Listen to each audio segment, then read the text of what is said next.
Today on Unsolved Florida, we're talking about the second of 3 cases this week of disappearances from the Fairbanks Inn, which was located in Winter Park until the year 2000. These 3 cases, and potentially more, all have a link back to this music venue and bar. So if you missed the first episode, check our page and watch the video on Dwayne DeFazio. Today we are covering the cold case of Stuart Owen Collins. He was born April 13th, 1965 and was only 24 years old at the time of his disappearance. In comparison, Dwayne was 25, so just a year younger.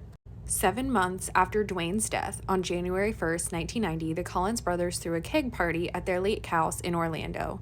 The brothers grew up in West Virginia but moved to Florida in 1982.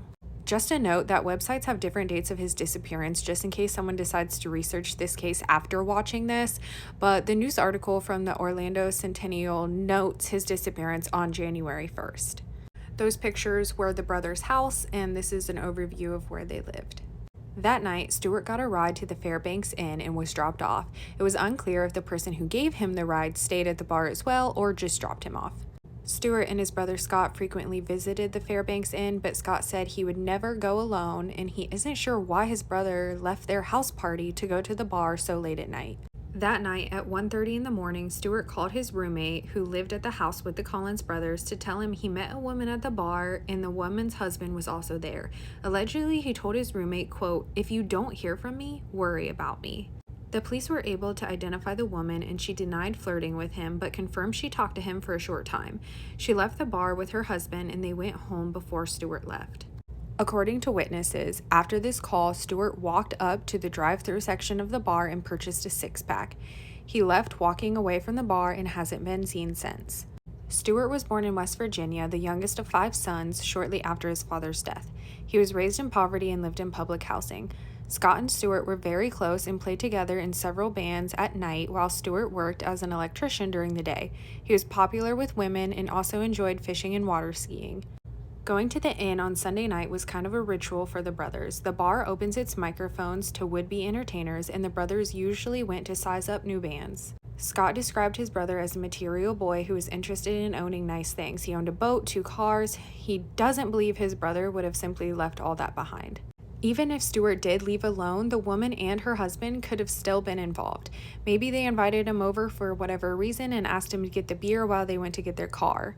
To the other witnesses then, it would have looked like Stuart was leaving alone.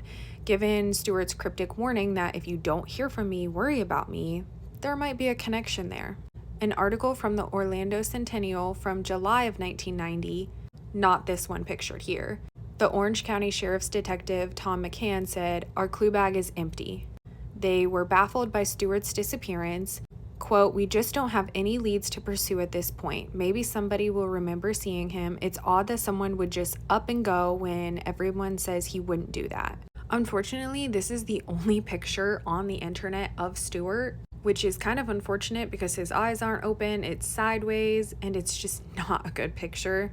At the time of his disappearance, Stuart was 6 feet tall, approximately 150 pounds, blonde hair, hazel eyes.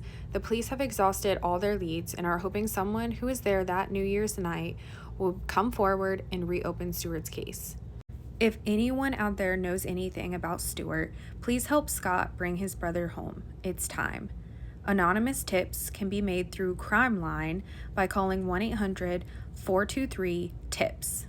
We'll be back in a couple days with the 3rd video of this series. Thanks for watching.